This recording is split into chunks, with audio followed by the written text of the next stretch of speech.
Bé, hola, gràcies i moltes gràcies per venir a totes. Des del grup de Periodisme per la Pau ens han plantejat fer una xerrada sobre el conflicte de Palestina amb Israel, més enllà del 7 d'octubre del 2023, perquè creiem que cal una perspectiva del conflicte, més enllà de l'esclat o la situació insuportable que vivien els palestins i el posterior atac. I les dades, no per repetir-les, són menys esfereïdores. L'última, sí que sí, està encès, però no, em sentiu malament? Sí? Vale. Intento cridar més. Vale. El que dèiem, les dades, no per repetir-les, són menys esfereïdores. L'última actualització de víctimes és de 42.718 i més de 100.000 ferits. Segons l'OMS, això és un 6% de la població palestina. I a més, des del 7 d'octubre han mort 138 periodistes a Gaza mentre feien la seva feina, segons el Comitè de Protecció per a la Protecció dels Periodistes. I des d'aquí volem fer una memòria per ells, si voleu.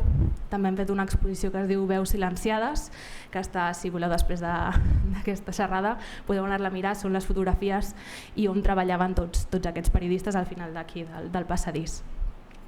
Bé, doncs, per saber què passa realment a Gaza i què passava abans del 7 d'octubre, podem posar perspectiva al conflicte i tenim avui a Beatriz Lecumberri, corresponsal per l'agència France Press a diversos països i que cobreix el conflicte d'Israel-Palestina des del 2002. Actualment treballa al Planeta del País. Gràcies per venir. I també tenim Eugeni García Gascón, corresponsal a Jerusalem més de 30 anys, ara cap d'ells dos viu allà, però saben molt del tema i ha treballat per diferents mitjans com Público. Gràcies per venir. També ens agradaria poder parlar sobretot de pau avui, però crec que serà bastant difícil. Primer de tot, abans de començar amb el debat, tenim entre nosaltres al públic 3 periodistes que coneixen molt bé també aquest tema, que són Oriol Andrés, Txell Feixas i Joan Roura, que si voleu començar enriquint el debat dient alguna cosa o al final esteu super benvinguts. Intentarem que sigui bastant àgil, jo intentaré fer algunes preguntes, però si entre vosaltres després podeu enriquir el debat i després de que vosaltres parleu i vosaltres el públic vol fer alguna pregunta, també després al final hi haurà espai per això. Dèiem que de vegades és difícil pensar com era la vida a Gaza abans del 7 d'octubre. M'agradaria que ens expliquéssiu com era aquesta vida quotidiana, com vivien els gazatins. Qualsevol dels dos. Bueno, podemos hablar los dos, ¿no? Sí. Bueno, yo voy a hablar en castellano porque pues, soy de Pamplona y no hablo catalán. Pero bueno, gracias por habernos invitado. Así, ¿no? Bueno, aquí, como bien decías, hay mucha gente que sabe mucho, así que bueno, estaría genial que fuera una conversación, ¿no? Y que no andemos aquí Eugeni y yo pues sentando cátedra. ¿Cómo vivían los gazatíes antes del 7 de octubre del 2023? Bueno, pues mi opinión es que pese al bloqueo israelí en vigor desde el 2007, que aislaba el territorio y lo empobrecía, lo tornaba miserable desde muchos puntos de vista, pues los gazatíes tenían el empeño de tener por lo menos una sensación de vida normal, ¿no? Creo que desde el 7 de octubre parece que ellos como que no hacían las cosas como nosotros, o sea, ellos iban a clase, había cafés, en fin, iban a la universidad, intentaban trabajar, pese a toda la dificultad, pese al desempleo, pero tenían una vida de familia, en fin, había una cierta normalidad que no era la nuestra, pero que era la suya, o sea, ellos intentaban que eso fuera un poco, digamos, pese a todos los límites y a que no podían salir, que fuera una vida relativamente normal, y creo que eso no se tiene en cuenta cuando se los ve en tiendas hacinados, ¿no? Parece como que han estado ahí, que son como, bueno, que estaban ahí ya amontonados y que no tenían, no sé, no comían en torno a una mesa o no sé, no lavaban la ropa en la lavadora, en fin, hacían una vida relativamente normal, pero claro, con los límites de un bloqueo que en un territorio muy pequeñito les impedía pues salir a trabajar fuera, salir a estudiar, salir a formarse, a los deportistas participar en competiciones, a los enfermos a llegar a un tratamiento que muchas veces era indispensable. Pero dentro, aunque pueda parecer paradójico, sí que había una ficticia sensación de normalidad, ¿no? Yo quisiera decir qué puede pasar a partir de ahora y mi impresión es que a poco que en Estados Unidos haya una sorpresa o no haya una sorpresa, es muy probable que Israel intente deportar a la gente. Las grandes zonas populares de la Franja de Gaza están destruidas en su mayor parte y los gazatíes están yendo de un lado para otro.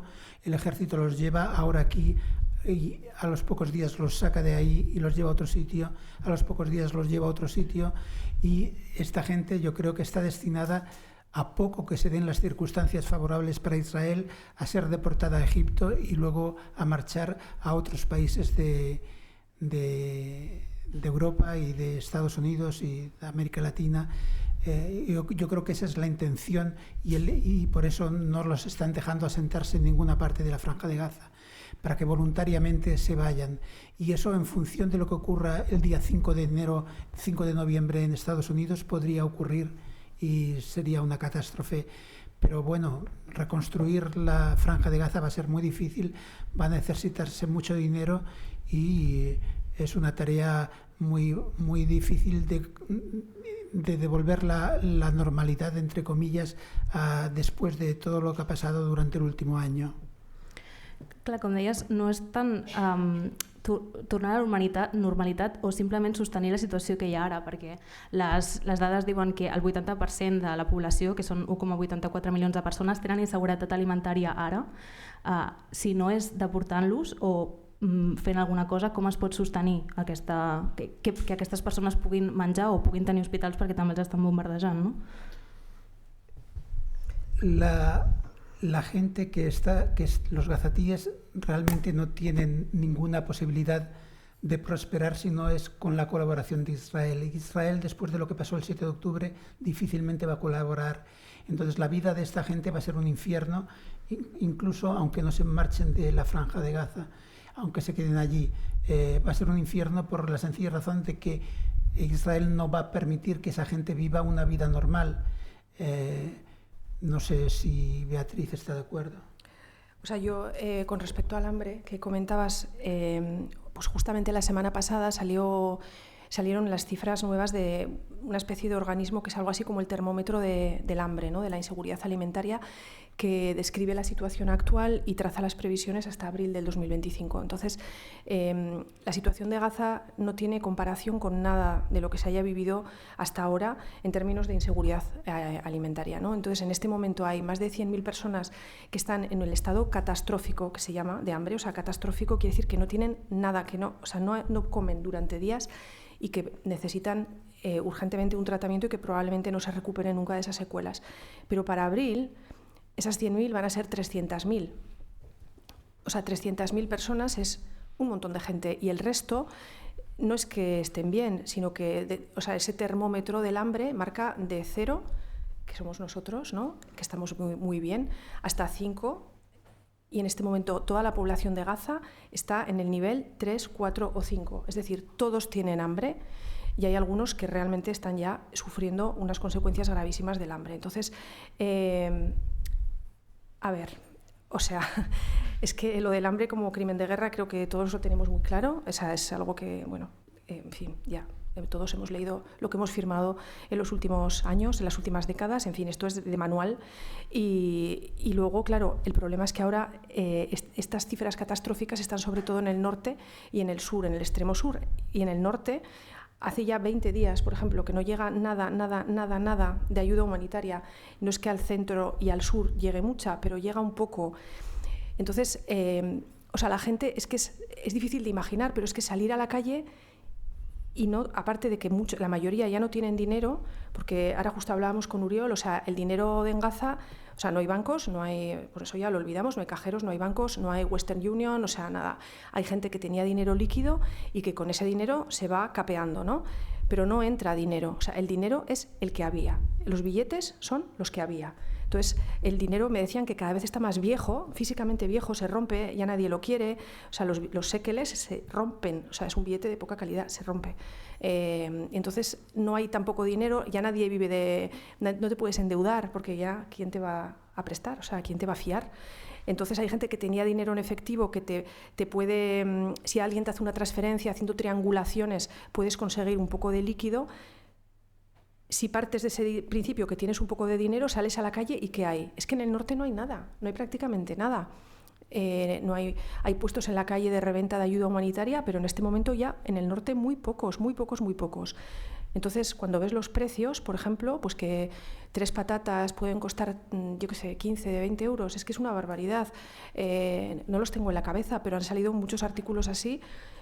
Hace poco hicimos un trabajo justamente de eso, de cuánto vale una lata de leche en polvo, unas patatas y una lata de sardinas, o sea, y luego, bueno, que evidentemente, aunque comas, estás comiendo muy mal, porque no hay verduras, no hay frutas, o sea, bueno, es que ya no vamos a hablar de dieta sana cuando te estás muriendo de hambre, pero que para los niños también es un problema. El calvario que han pasado las madres, por ejemplo, en estos últimos meses, personas que estaban embarazadas cuando empezó esto, que han dado a luz y que los niños tienen ahora 4, 5, 6 meses, o sea, eso realmente es angustioso. El calvario que han pasado las madres, bueno, y los padres, pero bueno, hablo de las madres porque, bueno, pues dan el pecho y, en fin, es algo como más. Pero hay una desnutrición infantil de esas 100.000 personas en estado 5, la mayoría son niños muy pequeños.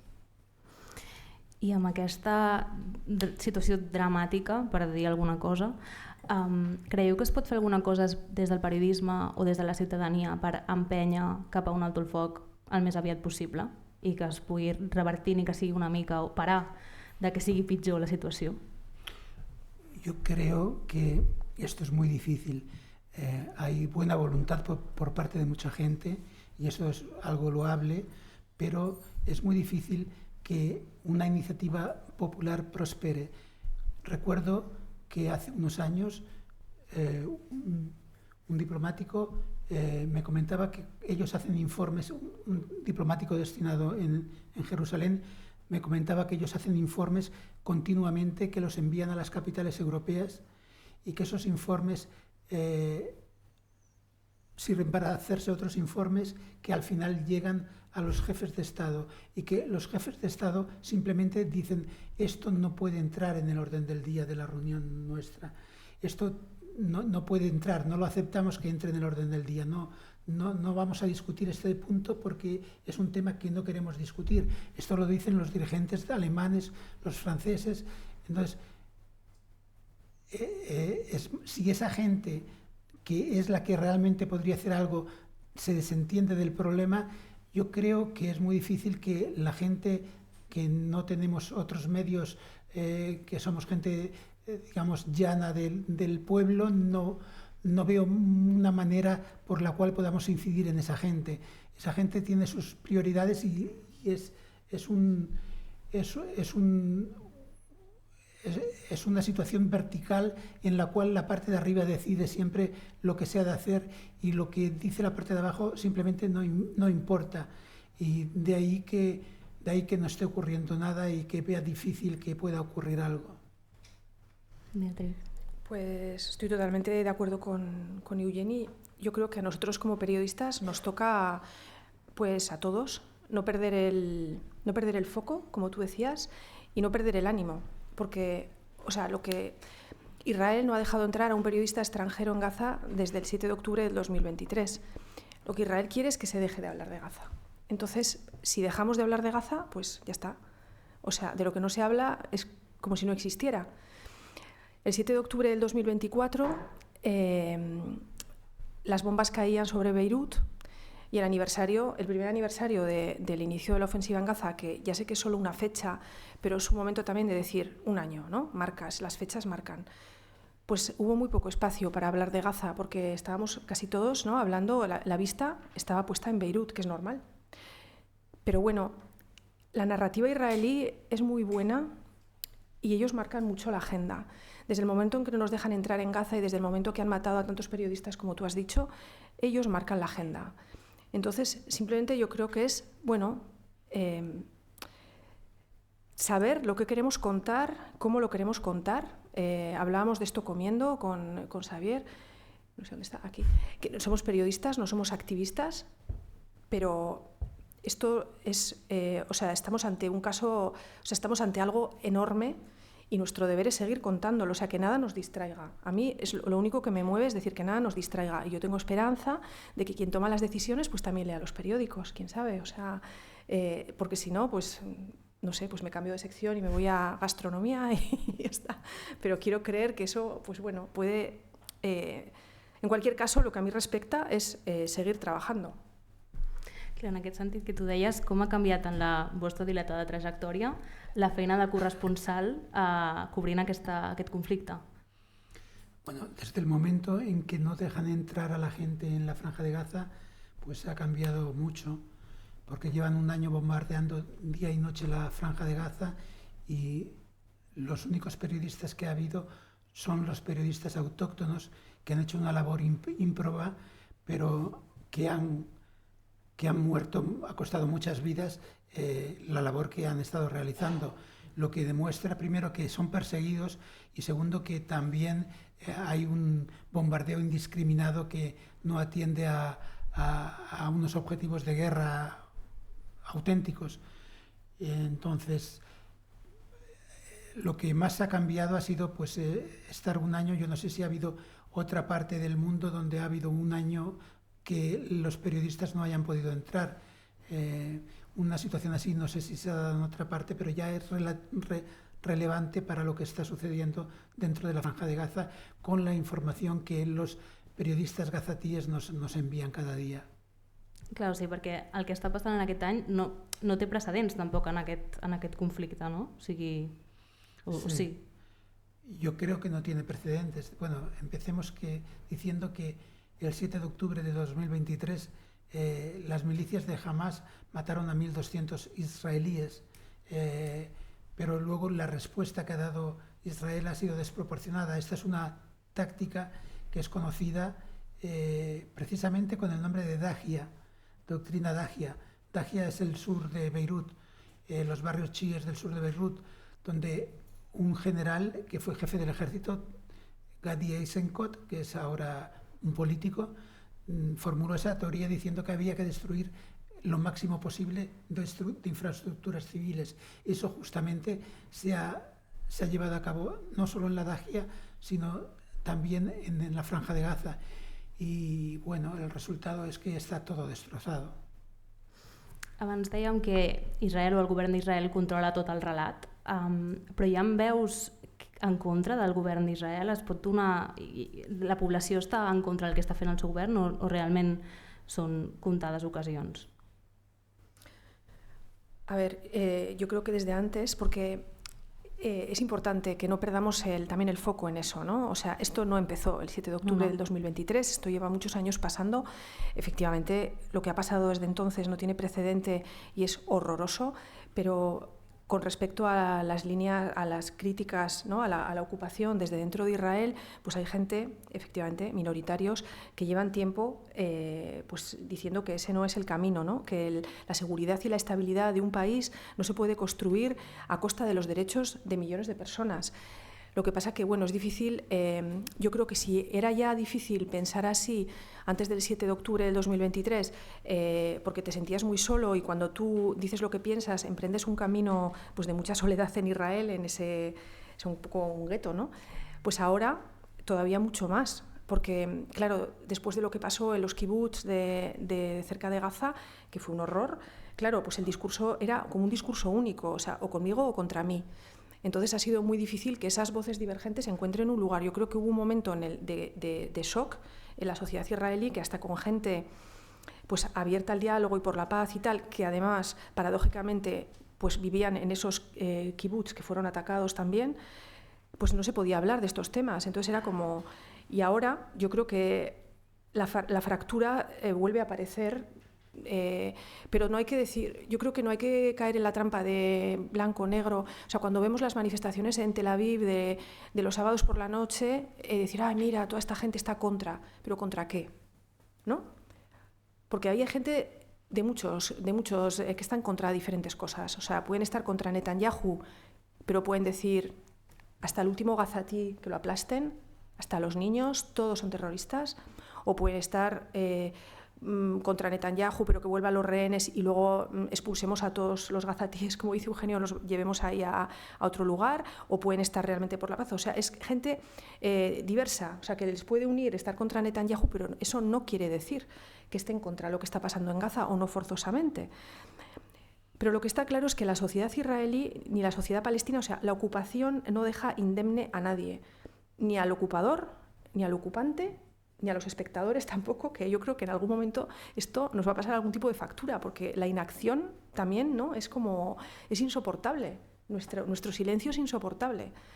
Entonces, yo creo que yo tengo mucha admiración por la gente que en Israel se atreve a decir lo que piensa y a mostrar una empatía con los palestinos, no solo de Gaza, sino de Cisjordania, porque es un sentimiento que cuesta mucho expresar y que, bueno, que no es mayoritario y que realmente no tiene ni representación en el Parlamento en estos momentos. O sea, pero bueno, está ahí, es poquito, pero está ahí. No es un sentimiento mayoritario de la población, al contrario, es una minoría clara. Los sondeos lo demuestran así y también demuestran que cuanto más duro es la represión contra los palestinos, más aumenta la popularidad de Netanyahu y del gobierno israelí. Entonces, hay una resistencia a esto, es muy minoritaria, es prácticamente, no sé, en términos absolutos a lo mejor es del 1%, del 2% la oposición real. Lo demás ya son matices, pero no es una oposición a lo que está habiendo, porque bueno, la gente tiene presente que mataron a 1.200 israelíes y que eso justifica todo lo que ha venido después. Llavors, per parar... Perdona. No, que es que iba a contar una cosita muy pequeña, que después del 7 de octubre, de los ataques de Hamas, pues hablé con un señor, con un argentino que vivía en uno de esos kibbutz, que me pareció que tenía un discurso que era representativo de esa minoría, ¿no?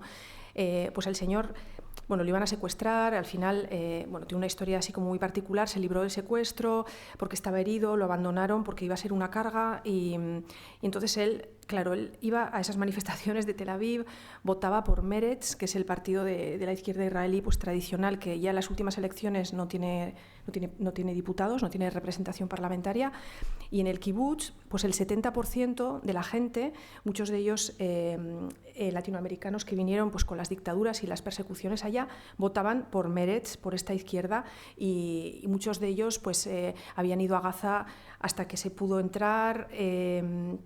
Algunos también ayudaban a gente que salía enfermos y los transportaban a hospitales israelíes, a hospitales palestinos de Jerusalén o de Cisjordania. O sea, era una gente que creía en el diálogo, que creía que otra vía es posible. Y él me decía que ahora, o sea, yo entiendo que tú no lo entiendas, me decía, pero es que yo no puedo decir eso. Yo no puedo llegar ahora a mis vecinos, aparte de que bueno, el kibutz está desalojado, pero a sus amigos, a sus vecinos, y decirles, bueno, no nos olvidemos, la paz, el diálogo, la gente, no sé qué decía. No, o sea, la empatía en este momento es imposible. Sé que es difícil de entender, pero se ha perdido eso, o sea, y probablemente la gente va a cambiar el voto en el kibutz después de lo que pasó. O sea que bueno, pues que es muy difícil en este momento hablar de una via pro diàlogo i pro paz en Israel, no?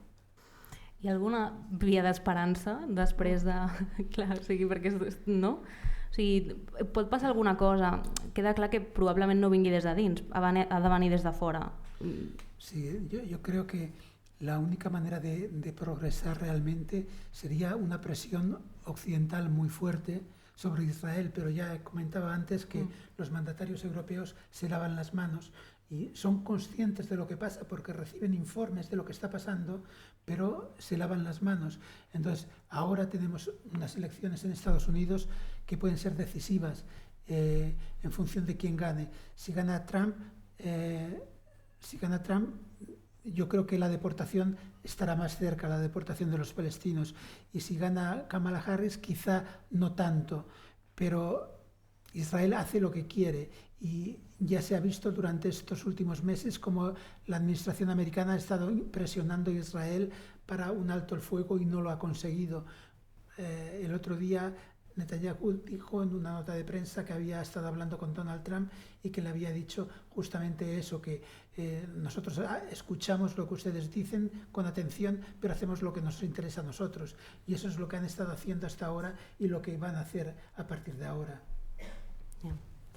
Dins de tot això, intentar dialogar per la pau, que probablement no vingui, sembla, d'Estats Units, creieu que es pot pressionar des d'una altra part de la comunitat internacional? Tu ja has dit que no, que probablement els mandataris no ho posarien a l'ordre del dia, però hi ha algun indicador de com estan en la guerra que us faci pensar que aquesta vegada podria acabar diferent que totes les altres que no es poden comparar en tot el conflicte d'Israel amb Palestina? Yo creo que es muy difícil presionar a Israel desde el momento que quien debería hacerlo no lo hace. Entonces, está muy bien, por ejemplo, el BDS, es una cosa que es interesante, el boicot de los productos israelíes, pero bueno, eso incluso en Estados Unidos ha recibido reveses importantes de los tribunales y entonces, pues es una opción que, aun siendo válida, es muy limitada y no repercute. Hay empresas españolas que están haciendo trabajos importantes en Israel, en los territorios ocupados, incluso como el tranvía de Jerusalén.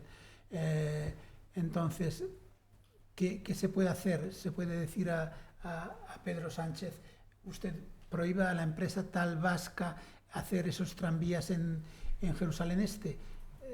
No sé si se puede hacer desde aquí, desde luego no se ha hecho. Ha habido protestas, el movimiento BDS lo ha subrayado, pero volvemos otra vez a lo mismo. Y eso que Pedro Sánchez es quizá el político europeo más que busca la justicia más a fondo de todos los presidentes europeos que hay, pero no basta con eso, no basta. Un presidente de un país no puede hacer eso si no tiene el respaldo de todos los demás, y eso desgraciadamente no existe.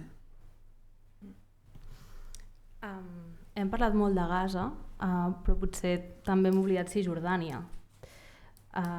Com es preveieu que hi haurà, o sigui, que serà un actor clau en aquest conflicte ara mateix? Perquè clar, o sigui, a Gaza va haver-hi molt, o sigui, s'ha fet molt conflicte a Gaza, ha obert el Líban, l'Iran ha entrat, però com que Cisjordània ha estat una mica no tan activa. Com veieu que anirà això? Beatriz. O sea, este año hemos estado mirando a Gaza, pero la situación en Cisjordania ha sido probablemente la más dura pues yo creo que desde la segunda intifada, probablemente, en cifras de muertos y de confiscación de tierras y ataques de colonos. O sea, han pasado muchísimas cosas que no han salido en la prensa. No hemos puesto el foco. No hemos puesto el foco porque no hay sitio, porque no hay, o sea, porque es que se nos acumulan las desgracias, o sea, no hay espacio material, pero bueno, se intenta hablar, claro, de lo que pasa en Cisjordania, pero bueno, ha habido más de 700, es que salieron las cifras el otro día, 700 personas muertas, 1.400 ataques de colonos a propiedades o a personas, es una barbaridad. Se han y desde el gobierno también, claro, porque es que el gobierno israelí, además de la guerra en Gaza, pues hay unos ministros ahí que, claro, procolonización, colonos, procolonización, entonces se han declarado tierras estatales un montón de hectáreas, nunca se habían declarado tantas en los últimos años, eso quiere decir que son tierras donde se puede construir, colonias, se ha autorizado la construcción de como 8.000 casas, si no me equivoco, en el último año en colonias de Cisjordania. Entonces, bueno, es que es la sensación que es horrible, pero que es real, que es irreversible. O sea, tú vas allá y dejas de ir 2 años y vas por una carretera de Cisjordania y físicamente se ha transformado. Dices, o sea, esto es irreversible. Es que ya ni siquiera es mirar un mapa, es ir por esa carretera. Desde donde no se veían las casas de las colonias, ahora se ven. Esta carretera ya no se puede pasar por aquí, hay que pasar por aquí. O han hecho una carretera nueva. O sea, esa sensación de que no hay tierra segura, ¿no? De que todo cambia y de que es irreversible, de que esto no tiene marcha atrás. Porque, o sea, hay algunas casas de colonias, algunos asentamientos, bueno, como que les llaman outposts, ¿no? Que son como ilegales, enclaves, ¿no? Que si ya todos los asentamientos son ilegales para el derecho internacional, hay una pequeña parte que también son ilegales para el Estado israelí, porque no les ha dado permiso. Entonces, esos asentamientos doblemente ilegales, bueno, sí que pueden igual desaparecer, pero hay otros que no.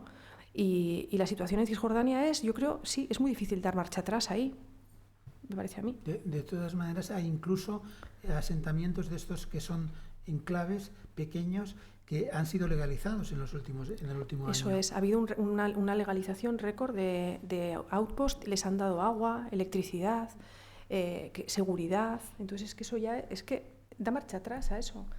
O sea, un palestino que está en la tierra en la que nació él, su padre, su abuelo, tiene una carretera de caca, mientras que el colono a su lado que acaba de llegar tiene un pedazo de carretera asfaltada, tiene la seguridad, tiene el agua, las tuberías de agua, que eso en Cisjordania, bueno, hay una parte sobre todo que eso es clave y que está pasando mucho, que es la zona de Hebrón, ¿no? Donde el agua es también la guerra del agua, o sea que los colonos tienen el agua y los palestinos no, ese es otro tema, ¿de dónde viene el agua?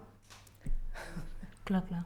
De fet, ara s'està ja tornant a parlar de recolonitzar Gaza per part d'Israel, i amb tot el que està passant, com es veu la solució dels dos estats? Hi ha algú que encara hi creu o no? Saca el whisky o algo porque... no sé, danos algo porque... Yo creo que la solución de los dos estados es inexistente en estos momentos desde hace tiempo. Y bueno, ahora justamente estábamos hablando de la colonización en Cisjordania. Esto sigue adelante, esto muestra que Israel no tiene ninguna fe y de hecho los dirigentes israelíes, la mayoría de ellos, incluso los opositores, están en contra de los dos estados. Es muy poca la gente que está a favor de los dos estados. Entonces, si Israel no está a favor de eso, difícilmente puede llevarse a cabo por lo que decíamos antes, porque la comunidad internacional permite todo a Israel. Ahora estoy viendo, a veces veo las noticias, veo en las televisiones españolas el mapa de Israel estos días con el Golán sirio integrado en el mapa de Israel. Lo publican un día, otro día, al día siguiente, al otro día. O sea, ni siquiera aquí hay en la redacción de algunos medios gente que esté al tanto de un detalle tan insignificante como ese, que publican el mapa tal como lo publica Israel. Entonces, si hemos de partir de ahí, pues mal vamos. O sea, es un triunfo es una normalización de la ocupación que lleva mucho tiempo ya haciéndose, ¿no? Dos cosas, estoy totalmente de acuerdo con Eugeni, dos cosas. O sea, el rol también de las autoridades palestinas en esto, de lo que no hemos hablado y que es importante, porque hay una inacción y a veces una connivencia que es realmente lamentable. Los palestinos se merecen otros dirigentes también, que no, ahora mismo no están, no sé quién podría ser, porque no están ahí visibles.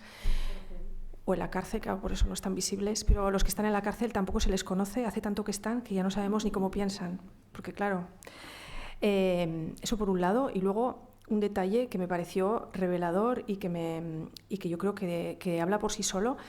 Tengo un amigo israelí que es profesor y que da clases a palestinos y a israelíes, a palestinos de Jerusalén. Y se le acercó un alumno palestino de Jerusalén y le dijo, no, pero usted se equivoca. Le dijo, porque nosotros, los palestinos de Jerusalén, no estamos ocupados. Los que están ocupados son los otros, los de Cisjordania, los de Gaza. Nosotros no. Nosotros vivimos bien. Yo puedo ir al aeropuerto a Tel Aviv, puedo ir a la playa, puedo tal. Entonces él me decía, si ellos mismos piensan que no están ocupados, ¿qué hago yo luchando contra la ocupación? O sea, no hay mayor triunfo de Israel que un palestino de Jerusalén te diga que él no está ocupado, porque los que están ocupados son los demás. O sea, eso no hay mayor victoria y mayor normalización y legitimación de algo terriblemente ilegal. Si un joven palestino piensa eso... Que és el que deies, que revertir-ho, com ho reverteixes o com ho pares. Tu deies abans, Eugeni, que Netanyahu va fer ni ningú el para. Amb un genocidi de palestins i entrant al Líban, atacant cascos blaus. O sigui, quina és la següent que farà i li permetrem? O sigui, fins on arribarà? Què més pot passar? i no direm prou, no ho sé. Él es consciente de que cada atrocidad que comete repercute en su imagen favorablemente en Israel. Entonces tiene pocos límites. Vamos a ver qué hace con Irán ahora. No sé qué puede hacer. Supongo que será algo sorpresa, un ataque sorpresa.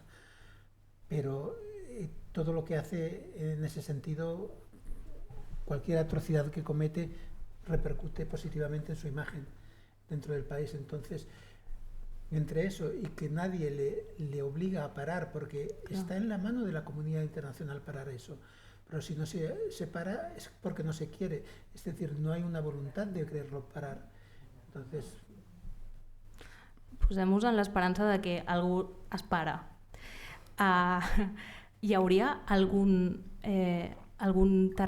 no territori, però alguna cosa en comú que es pugui donar al diàleg o a poder arribar a una cosa tipus els acords d'Oslo del 93, però que sí que es respecti?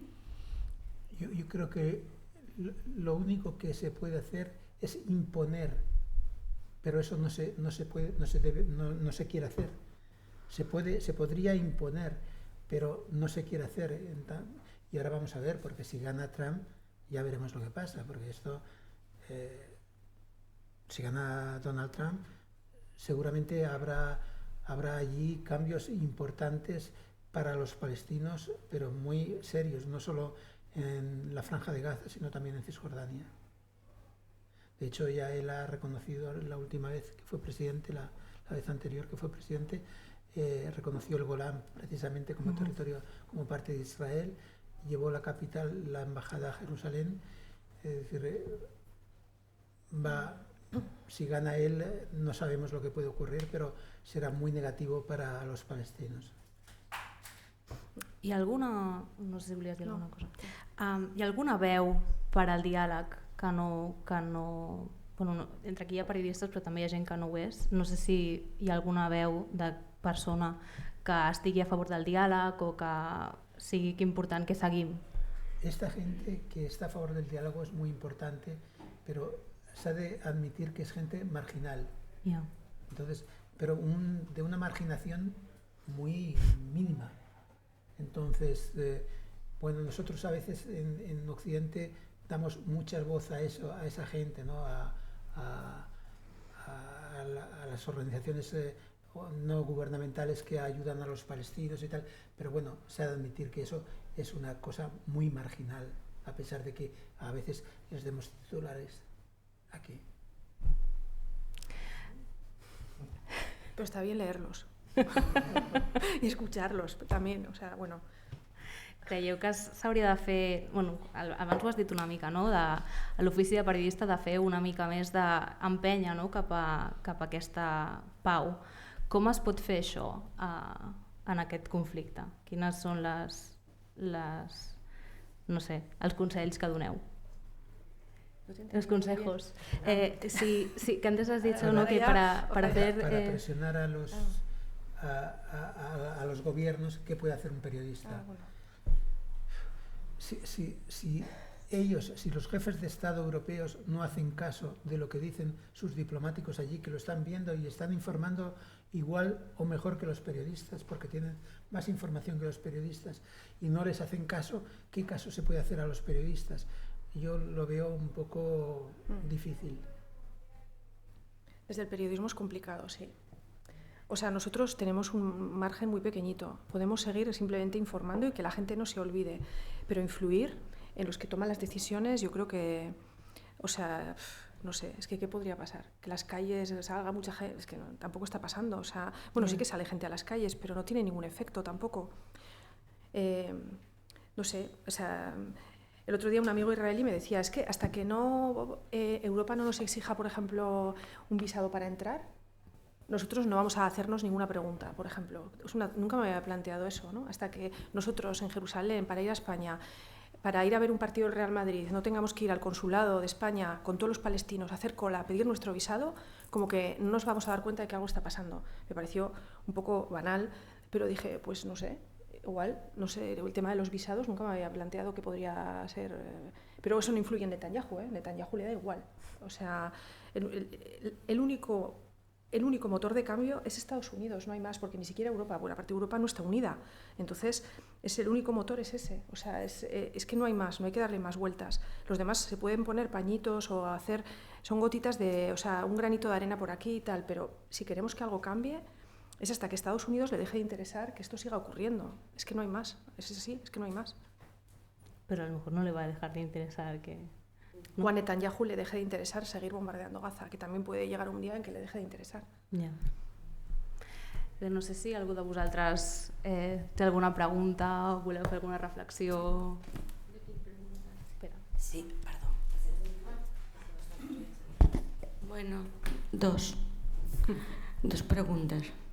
Una es, me he quedado como impactada por el tema, no de lo que está pasando ahora en Gaza, sino por lo que ha ocurrido en Gaza y en Cisjordania durante todos estos años, y que eso no les haga reflexionar a los ciudadanos de Israel, a los israelitas. Esa es una. Que eso no va con ellos, al margen del alumno palestino de Jerusalén. Y luego, ¿cuál es la razón por la cual se le sigue permitiendo a este señor Netanyahu que siga haciendo lo que hace? ¿Cuál es la razón? No se entiende. Ya es persona non grata el secretario general de la ONU, ¿no? Entiendo. ¿Qué hay? ¿Qué pasa en el resto del mundo, al margen de Estados Unidos, para que no se haga algo? Entonces, esas dos preguntas. ¿Cómo el pueblo israelí durante tantos años ha permitido esos muros, ese pasar y 7 horas para llegar al trabajo y otras 7 para volver, y que eso, pues no pasa nada, como son estos, no pasa nada? Y que no piensen en ello. ¿Qué ocurre? Porque yo sabía que habían organizaciones, al menos hace como unos 8 años, en Jerusalén, para el tema de Palestina, Israel, la convivencia, no sé qué, que estaban formadas por palestinos y por israelitas. Bueno, era esto. Y el asombro profundo de que cuál es la razón por la cual todo el mundo estamos mirando para otro lado. Nada más. Perdonen, no sé si ustedes a esto me lo pueden responder o si alguien de la sala.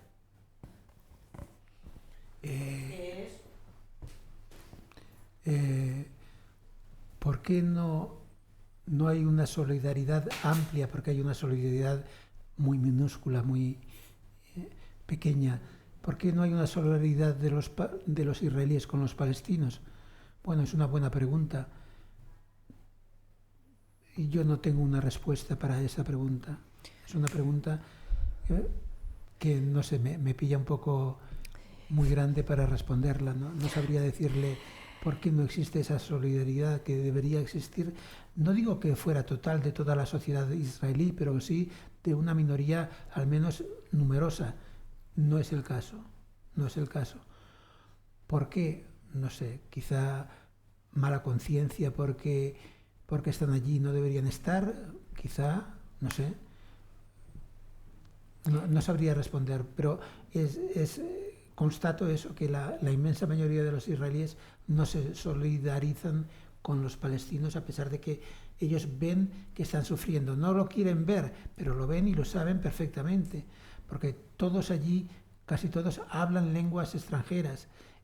Pueden leer la prensa internacional y se dan cuenta de eso. Hay incluso una prensa israelí, un sector de algunos periodistas, media docena de periodistas, que informan con tanta claridad como la prensa internacional. Y sin embargo, esos periodistas son muy pocos leídos en Israel y son muy leídos en Occidente, y se les da premios continuamente en Occidente, y en Israel pues son unos seres casi marginados. El caso, me viene a la memoria ahora el caso del historiador Ilan Pappé. Este señor era profesor en la Universidad de Haifa y ha publicado varios libros contra el sionismo. Y este profesor al final tuvo que irse a Inglaterra a vivir porque entraba en la cafetería de la universidad y la gente le daba la espalda directamente. No le trataban como una persona normal, simplemente por escribir estas cosas. Eso yo creo que dice bastante de la sociedad israelí. Yo creo que hay una cosa importante que es el miedo. O sea, los dirigentes israelíes han jugado con el miedo desde hace mucho tiempo, ¿no? Los muros se fabrican por miedo.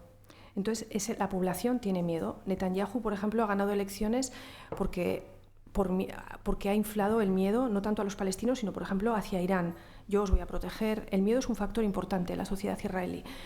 Los israelíes tienen miedo de los palestinos y si Netanyahu triunfa tanto, o los dirigentes israelíes antes de él han triunfado tanto en asentar ese miedo, yo creo que es también por el desconocimiento, porque a pesar de que hay prensa israelí, de que es una tierra muy pequeña y que viven unos pegados a los otros o mezclados, la realidad es que no se conocen mucho. O sea, esa es la sensación que yo he tenido allá, que muchos israelíes nunca han hablado de verdad con un palestino y que muchos palestinos, sobre todo ya en Gaza o en lugares perdidos de Cisjordania, el único israelí que han visto ha sido un soldado, en el mejor de los casos, o a veces ninguno. Entonces, yo creo que el desconocimiento, sí, en Gaza hace tiempo que no hay, pero sí, o los colonos, pero el desconocimiento sumado al miedo, yo creo que es un triunfo para esa falta de solidaridad, ¿no? Porque cuando ya personalizas el sufrimiento, cuando le pones rostro, cuando le pones un nombre, cuando es tu amigo, entonces ahí es más difícil dejar de sentir y cerrar los ojos y seguir para adelante, ¿no? O sea, no sé, yo tengo experiencia de conocidos israelíes que no querían que yo les contara nada de lo que veía en Gaza, por ejemplo, que me decían claramente, no quiero saber, no me cuentes, no quiero saber. Porque es que desde el momento en que sabes, es mucho más difícil seguir adelante, ¿sabes? Es como ahora, en los telediarios israelíes, por ejemplo, no salen muchas imágenes del sufrimiento de los gazatíes, salen soldados, ¿no? Sale la supuesta mujer de Sinwar con un bolso carísimo entrando en un túnel. Qué malos son los palestinos de Gaza. O sea, claro, es que desde aquí es muy fácil también juzgarlos, ¿no? La mayoría de la sociedad israelí nació cuando ya existía la ocupación y estaba súper asentada, no han conocido otra cosa. No estoy justificándolo, pero es que cuando vas allá y les escuchas, eso es el desconocimiento, el miedo y el que yo no he conocido otra cosa. Las colonias es una manera de vivir en una casa más grande, con jardín, y no ven ningún problema en eso, cuando vives a las afueras de Jerusalén, por ejemplo. La ocupación no es horrible, es normal. Sí, solo he conocido eso. Ese es el triunfo.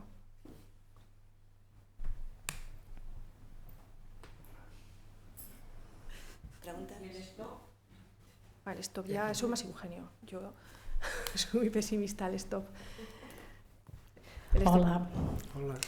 Jo tinc dues preguntes. Una és igual un poco de perogrullo, però us la faig igual.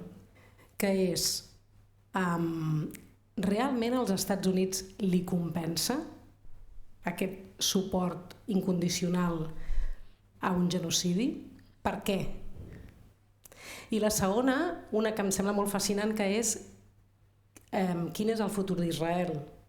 És a dir, passi el que passi amb aquesta guerra, quin futur? Israel és aquest experiment que es crea l'any 48 després d'una forta immigració de persones jueves, però sobretot per compensar tota una història terrible de l'Holocaust, etc. I es crea amb la idea de anem a crear el refugi més segur per la població jueva del món. I ara segurament és probablement un dels llocs més insegurs pels jueus. Estic convençuda que a Israel hi ha moltíssims ciutadans que estan marxant per por. Llavors, quin és el futur d'Israel després d'això, passi el que passi? I també, diguem, tal com s'està radicalitzant el país, no? Cada vegada més religiós, cada vegada més nacionalista. Com veieu una mica el futur d'aquest estat?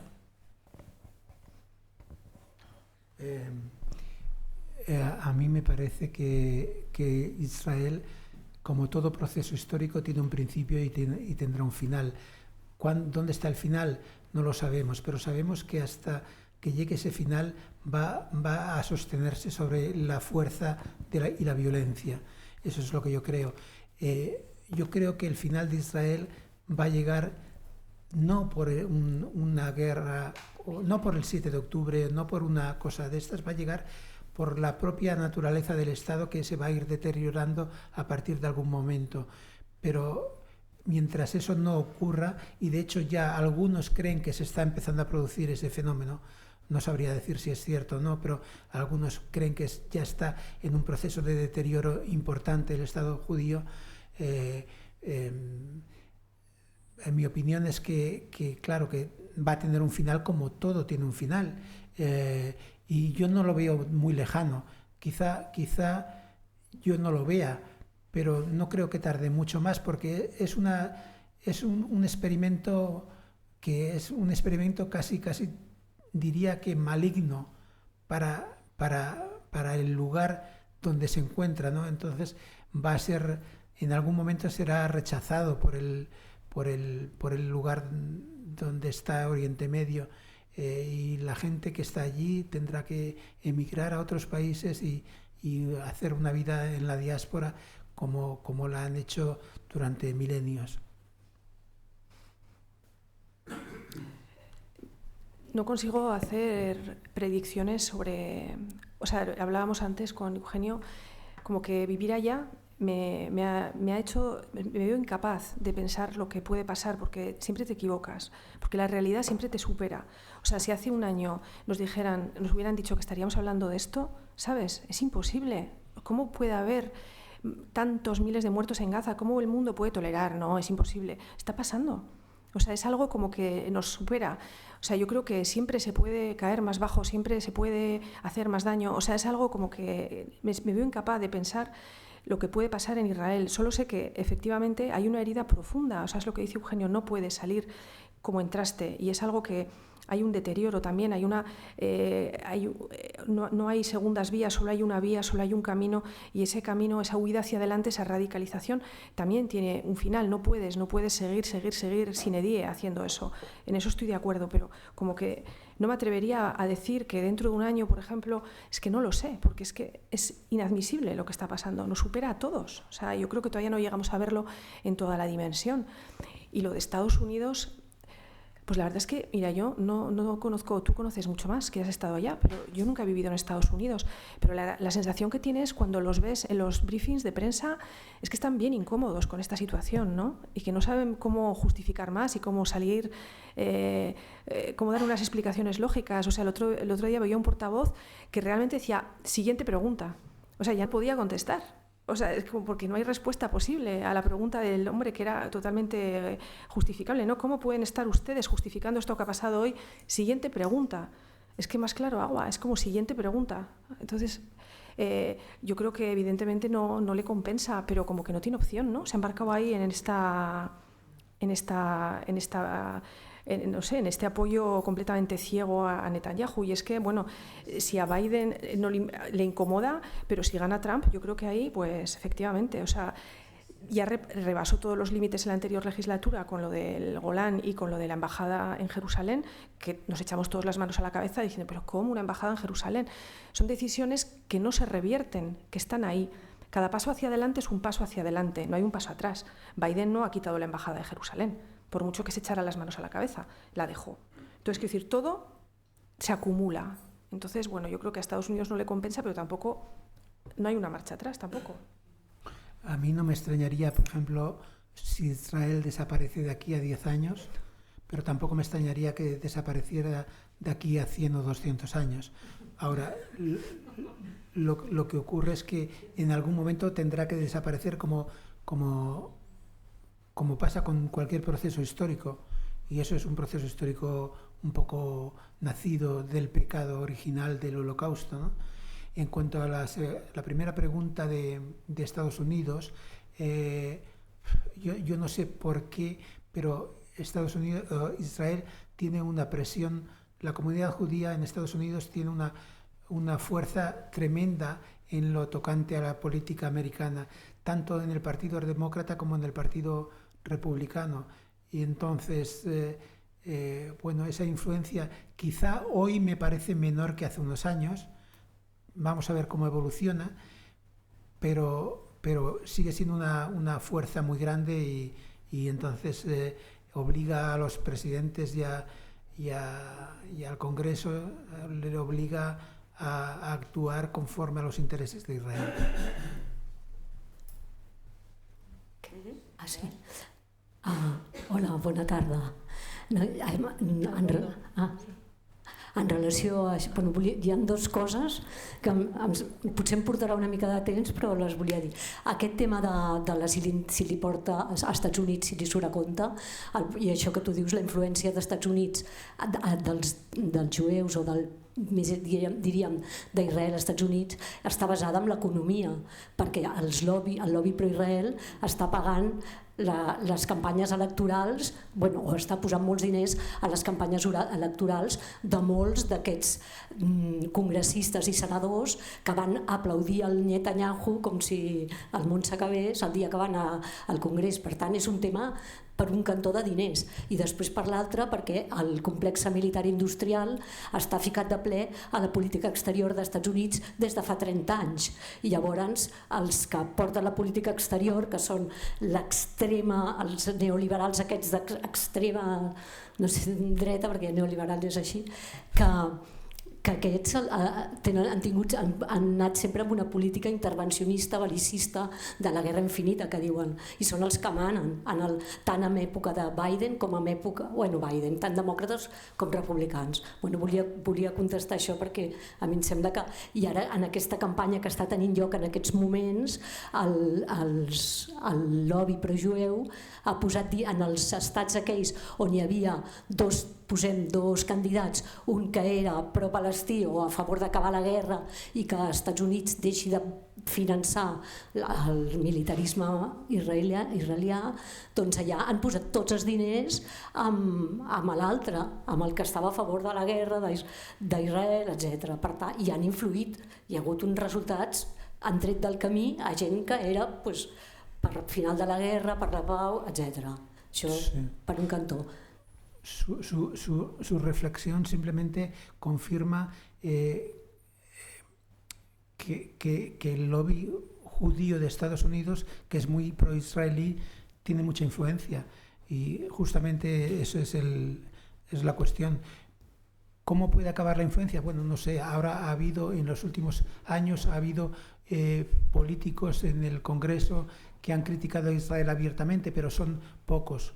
Està creixent, però és com tu has dit, la minoria. I realment cada dia, si segueixes les notícies dels Estats Units, cada dia hi ha manifestacions, aquí i allà hi ha detencions, però clar, és una minoria. En este sentido se puede comparar con las manifestaciones que hay en Israel. También son manifestaciones de protesta, pero no tienen ninguna incidencia en lo que hace Netanyahu. Y las manifestaciones que hay en Estados Unidos no tienen ninguna incidencia en lo que hace la Casa Blanca o el Congreso. Són situacions paral·leles. Perquè hem arribat a unes democràcies que la gent pot pensar el que vulgui, però els dirigents fan el que els dona la gana. Això, jo ara, i la pregunta que jo, en realitat això ho he dit perquè volia contestar aquesta noia, però la meva pregunta anava sobre el paper del periodisme.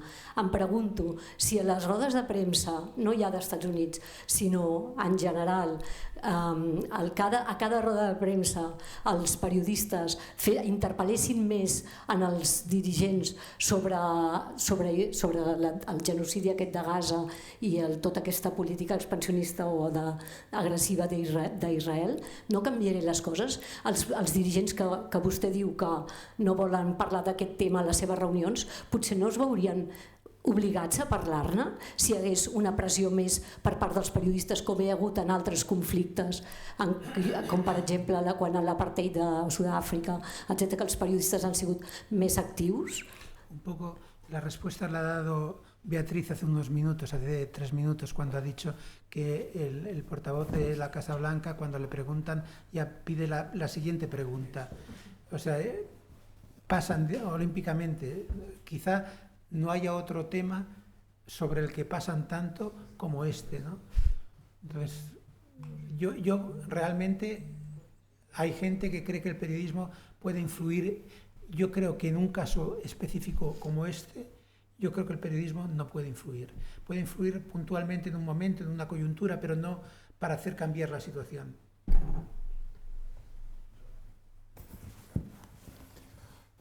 Hola. No, jo tinc molt poc a afegir amb el que heu dit de l'actualitat, però amb el tema dels Estats Units sí que, a veure, jo crec que, en la meva opinió, el lobby sionista més que jueu, perquè com sabeu ja està carregat d'evangèlics, de traficants d'armes, de financers, d'empreses de seguretat, és a dir, hi ha molta més cosa que no jueus, sobretot sionistes, no? A veure, amb l'Obama tenia tant o més poder, i l'Obama va tancar l'acord 5+1 amb l'Iran. Aquí el problema, jo crec que de vegades ens emboliquem una mica, no? O sigui, el Biden ho ha dit moltes vegades, és sionista. Per tant, ho ha dit repetidíssimes vegades, no? L'Ironclad Alliance... O sigui, no cal buscar tres peus al gat. O sigui, el lobby és poderós, però és que Biden forma part d'aquest lobby. L'Obama no. Bush pare tampoc, i va anar a la conferència de Madrid, us en recordeu el Baker quan va treure el número el seu número i va dir senyor Shamir, quan vulgui parlar de pau, i el lobby estava acampant allà al Capitoli protestant, dient que el Bush era un antisemita, i la conferència de Madrid es va fer i es van firmar els acords d'Oslo després. Per tant, o sigui, el poder del lobby és una mica com les meigas, no? Tenerlo lo tiene, però quizás no tanto, no? Allò. Vull dir que hi ha hagut una incompetència flagrant de l'administració Biden que ha mantingut stricto sensu el programa del seu antecessor i ha renunciat al que havia fet el seu abans del predecessor, l'Obama, quan ell precisament era vicepresident.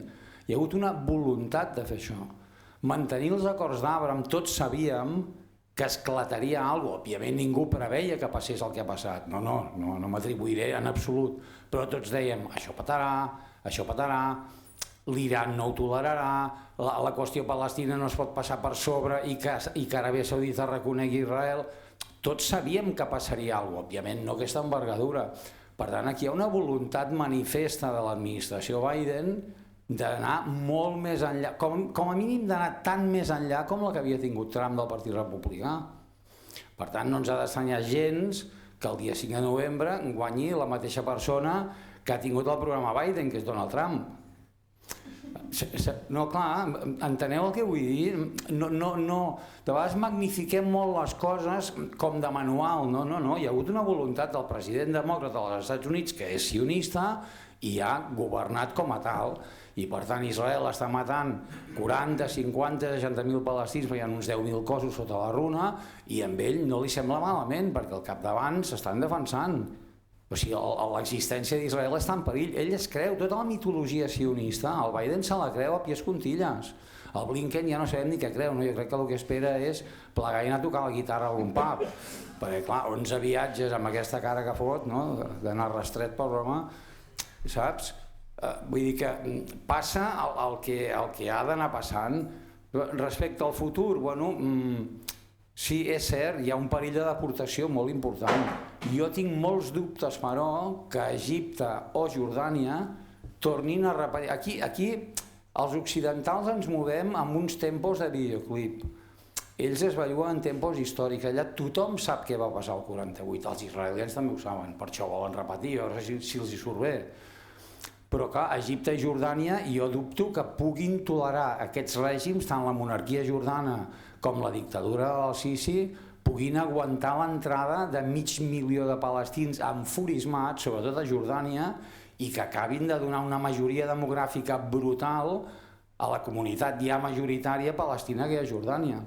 Per tant, a veure, sí, òbviament, militarment Israel això és un passeig, evidentment, i es podrien carregar les instal·lacions nuclears de l'Iran, evidentment, però a mig termini jo crec que és un país, en fi, abocat a la fallida, no només ètica, abocat a la fallida política, o sigui, té un greu problema d'Israel d'existir, ja no com a estat democràtic, sinó d'existir en un context de domini del riu al mar, això que tant els hi molesta d'ells, del riu al mar siguent un estat d'apartheid, perquè en definitiva és el que serà.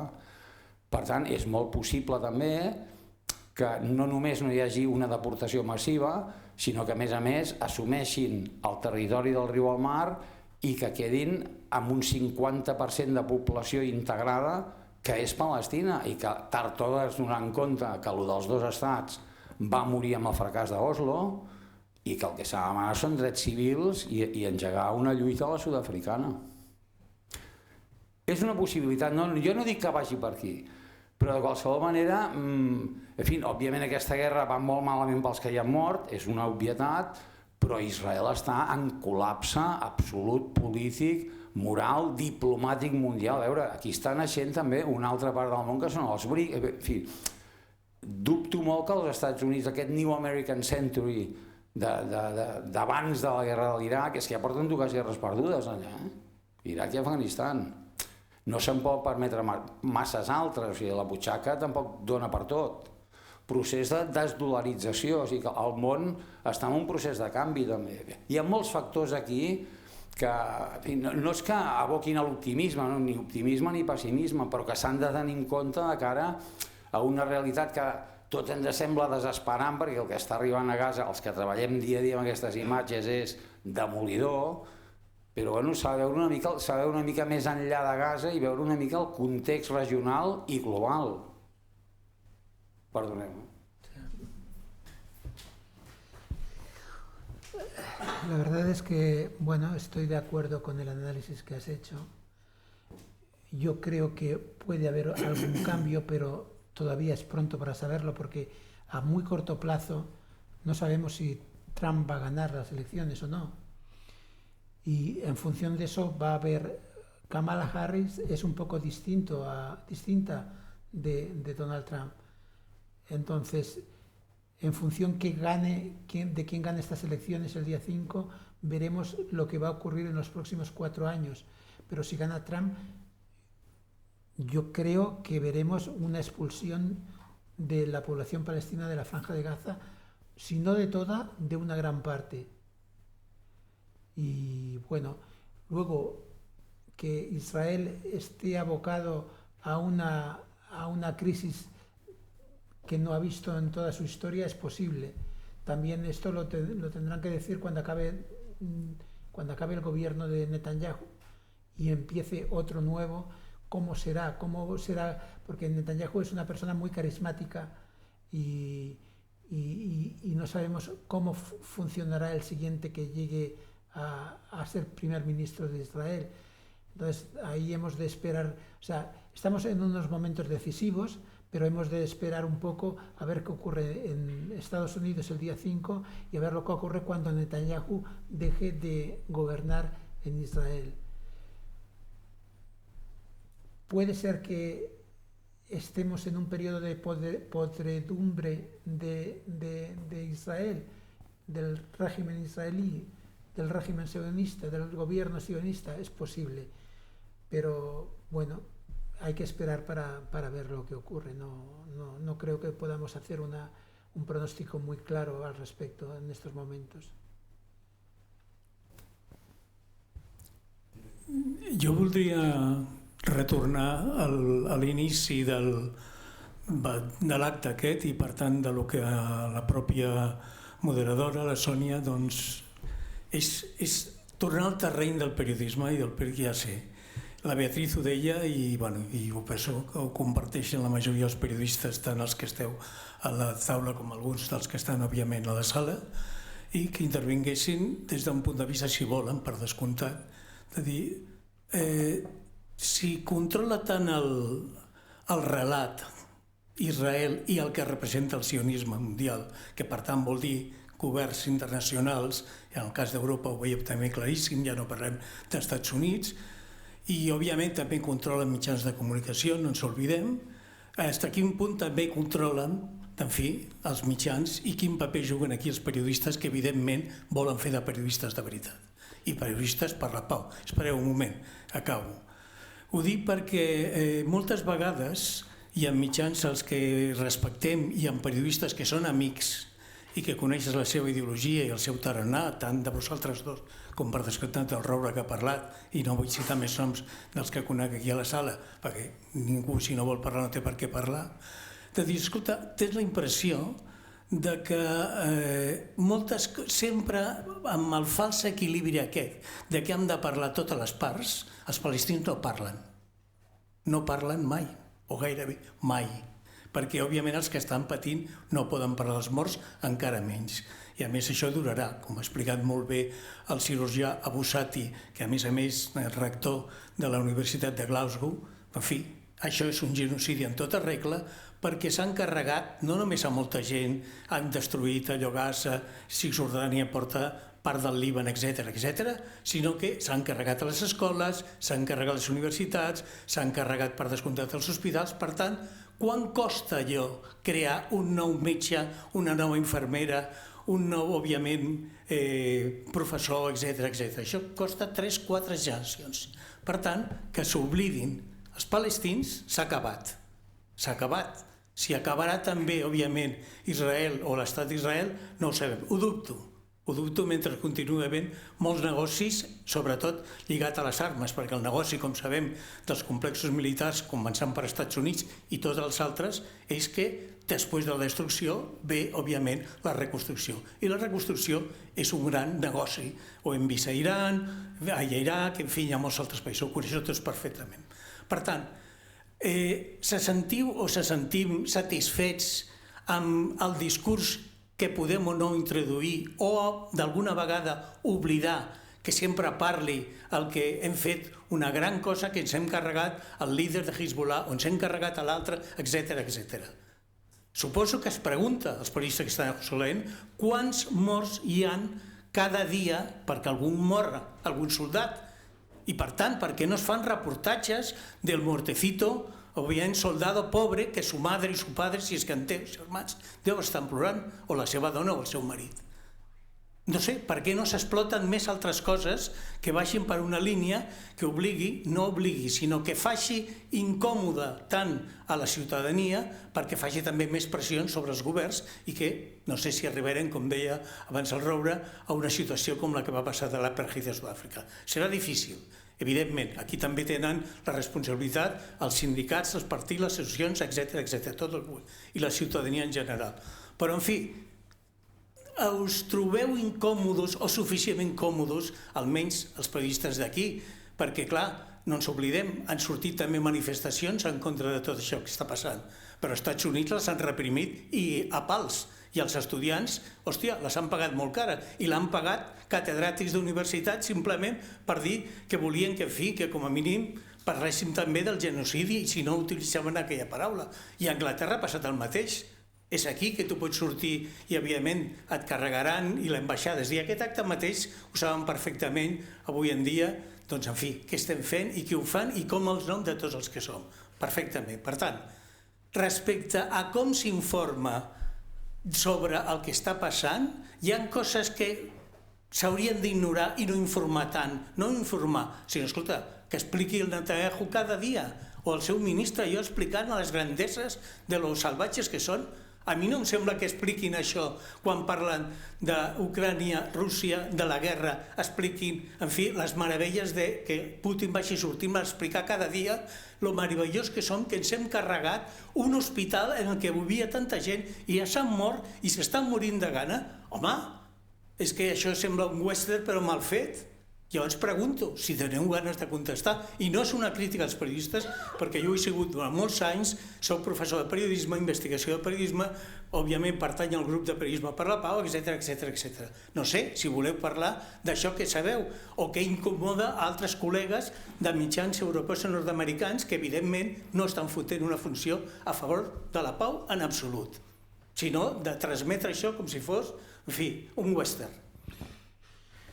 Yo creo que es, entre las cosas que ha dicho, encuentro interesante, o entre otras, la duda que usted ha puesto en si Israel está manteniendo el relato. Yo creo que Israel ha sido dueña del relato durante mucho tiempo, ahora no lo es tanto. Lo que ocurre es que el relato que es anti-Netanyahu no tiene una trascendencia. O sea, existe. Usted solo tiene que ir al kiosco y comprar un periódico y abrirlo y probablemente se encuentre con un relato que es alternativo al de Israel en estos momentos, durante el último año. Pero eso no basta para cambiar la sociedad.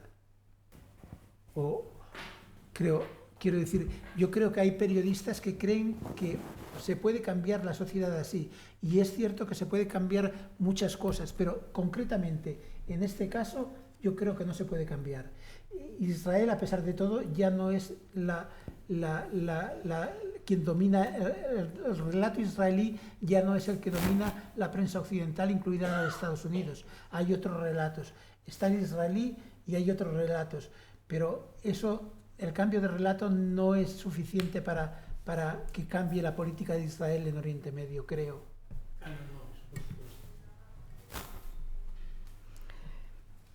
A ver, yo creo que tras los ataques de octubre del 2023 de Hamás hubo como un miedo en las redacciones de que cuando tú escribías sobre Gaza parecía que estabas justificando lo otro.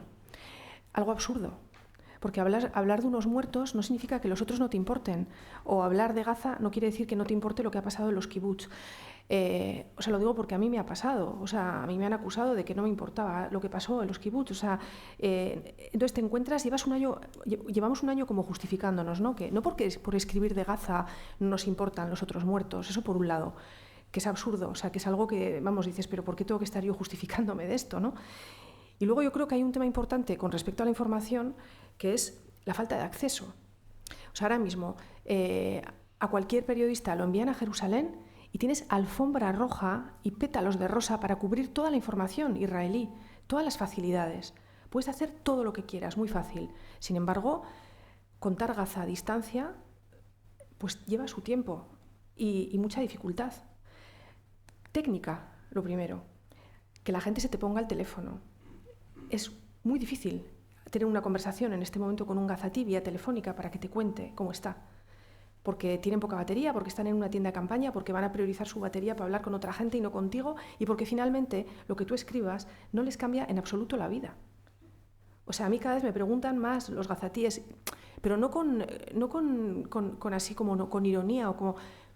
¿Y esto que yo te estoy contando a mí me va a cambiar algo? ¿Me va a ayudar en algo? ¿Me va a cambiar la vida? ¿No? La respuesta es, pues no, claro que no. Entonces, a una persona que está viviendo en una situación extrema, pues igual no le compensa cogerte el teléfono y contarte cómo está. Entonces, cada noticia que se escribe de Gaza, que se escribe a distancia, salvo que tengas colaboradores allá adentro o las teles que se nutren de imágenes de allá, el trabajo loable e increíble que están haciendo los periodistas palestinos, pero, por ejemplo, en mi caso, que escribo, yo tengo que llamar a gente en Gaza. Cada vez es más difícil. Es laborioso, tú no puedes sacar una pieza por día, una noticia por día, porque es que no te da, porque no, puedes hablar con expertos, pero hablar con gazatíes cada día es más complicado. Entonces yo creo que eso limita también la información que sale de Gaza, por poner así algunas cosas objetivas en los comentarios que ha hecho usted, que yo estoy totalmente de acuerdo con la mayoría de las cosas que ha dicho, pero creo que realmente este tema del acceso está dificultando muchas cosas. Perdona, me refería al acceso de la información sobre Jerusalén y sobre la gente de Jerusalén. Vale, no sobre la gente de Gaza. Por ejemplo, de los 7 de octubre no ha habido mucho interés en trabajar a fondo suficientemente, porque no hay detalles de no se lo cree nadie, que no se supiera cuando se sabe, cuando el propio Pentágono ha dicho que adelante, y además, porque no se explota más esto. ¿Y por qué no se explota más la debilidad? Es decir, cuando preguntáis en Jerusalén cuántos muertos ha habido hoy y soldados, qué nombre tienen, qué edad tenían, de quién son hijos, qué eran, trabajaban, a qué votaban, todo eso. Es una manera también de romper el relato. Y por tanto vamos a hablar de sus desgracias. Somos tan pro-judíos los sionistas que vamos a hablar de sus desgracias. Los de Gaza ya lo harán las agencias internacionales. Pero yo creo que sí se habla, ¿no? Las televisiones... Hay una censura, pero luego se levanta y sí que se... ¿Desde cuándo? ¿Qué pasas? En la televisión ha habido 4 muertos, no sé qué, nada más. ¿Alguien se ha molestado en ir a ver a las familias de esos 4 muertos? Las televisiones israelíes... Yo lo que os invitaba, si queréis, vamos, y no solo a vosotros, a nuestra sala, es decir, otras maneras de hablar, pero no obviamente de Gaza, que también ya hay quien habla. sino de Jerusalén. Porque entonces parecerá que en Jerusalén tú puedes preguntarle y no te hacen como en el Pentágono, la Casa Blanca, otra pregunta. No, contestarán o te dirán, no quiero contestar. ¿Ven? Es eso lo que me interesa. En las televisiones israelíes cada día se da cuenta de la muerte de los soldados israelíes con detalle y se hace un reportaje sobre cada uno de ellos con su familia, sí, puede ser. Por eso os pregunto, ¿por qué? Pero sí que en medios internacionales yo he visto cosas de soldados muertos y de incluso soldados que se han suicidado también. O sea, sí que salen, es verdad que no sale tanta información, pero sí que salen historias humanas de la gente que ha ido a Gaza. O sea, no sé, me parece que sí que se informa de eso también y de la gente, por ejemplo, de los kibbutz también se informó de historias muy personales de familias concretas. O sea, sí que me parece que ha habido información de eso y que Israel ha facilitado, además. Yo no tengo el sentimiento que nos esté contando esa parte, no lo sé. Yo veo, o sea, no me parece que haya un ocultar las desgracias de Israel. Bueno, que unos son civiles y otros son militares. Es que también el avance es muy diferente. ¿Cómo? Que unos son civiles y otros son militares. No digo que la vida militar valga menos, pero en una cobertura, antes hablaba de Ana Alba, Ana siempre decía, no puedo explicar lo mismo de quien se defiende desde la puerta de su casa con su pistola que de un ejército que le está bombardeando. No digo que no sabes informar, pero que los muertos israelíes después del 7 de octubre, en el 95% de los casos, son militares. Militares enviados por su país a hacer un genocidio. Entonces, sus historias familiares sí se tienen que explicar, pero yo creo que no pueden estar en esa balanza. Perdona, entonces es que me explico mal. Yo quiero decir que si después del minutito que se le da cada día al ministro de la guerra o a Netanyahu sobre su grandeza de haber matado no sé cuánto en el hospital, sacas aquello, otro minutito, hablando de la madre o de la esposa o del marido, porque obviamente las mujeres también van al ejército en Israel, explicando aquello, es decir, lo otro no tiene fuerza. Lo otro es el chulo, putas y perdón por la expresión, que pavonea. Y lo otro es el de esto. Por lo tanto, esto sí puede influir sobre ciertos sectores, en fin, mundiales, no de Israel. Nada más, yo digo, ¿qué pasa con ese periodismo? Si se sienten satisfechos cada día nuestros compañeros, porque en fin, yo que he estado muchos años también trabajando, lo sé, me incomoda mucho. Porque claro, si no lo sacas te dirán que estás privando, en fin, unas declaraciones que es. Otras estrategias. Yo simplemente sí se sienten cómodos. Y estoy seguro que no se sienten cómodos. Yo conozco a la corresponsal, en fin, Andrés fue de nuestra facultad perfectamente, que está ahora de TV3. Y cada día hace lo mejor que puede y lo que le dejan. Lo que le dejan, obviamente, las autoridades para seguir estando allí. Si no, seguramente también le darán pierna y fuera. Entonces, si se sienten cómodos, nada. Pero no pretendo incomodar ni mucho menos a los colegas que lo han dicho y han explicado muy bien y por supuesto a Laura que también lo ha venido muy bien.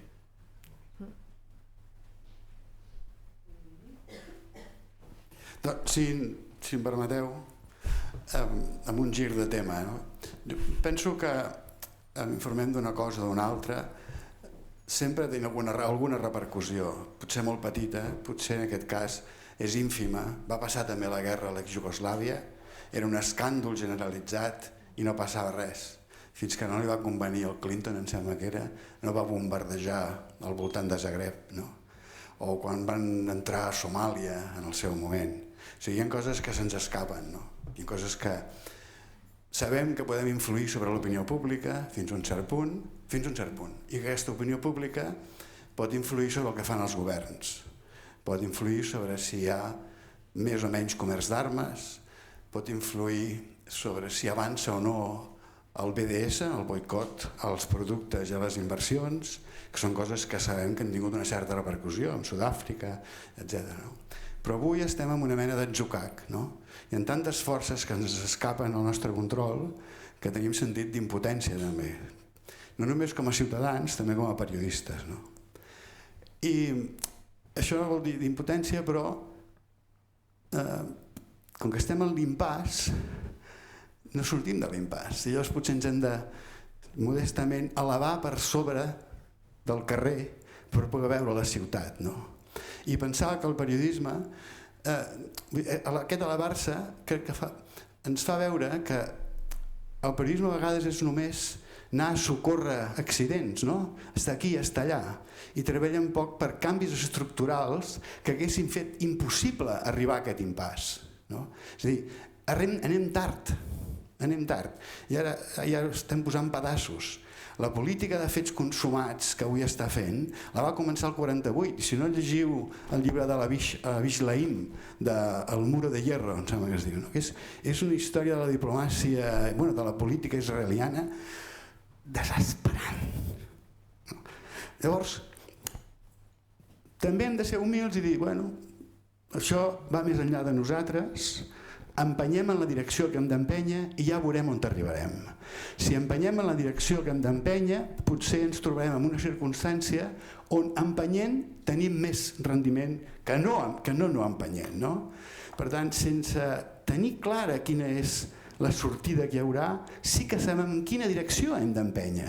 I una part d'aquesta direcció no és només les víctimes, és canvis estructurals del sistema econòmic, del polític també, perquè em diràs, la democràcia nord-americana, què té de democràcia, no? I ens queda lluny, però també la nostra. Llavors, jo crec que això, ja sé que no és cap solució avui, però almenys dona sentit a la feina que fem i ens treu de la paralització. Tenim feina? Fem-la.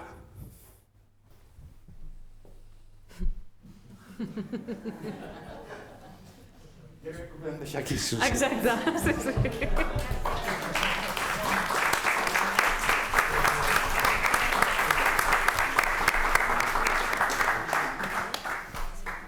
Doncs ens veiem al proper. Fem cerveses o fem alguna cosa. Sí, hem de sortir així, no? És prou difícil, però... Moltes gràcies.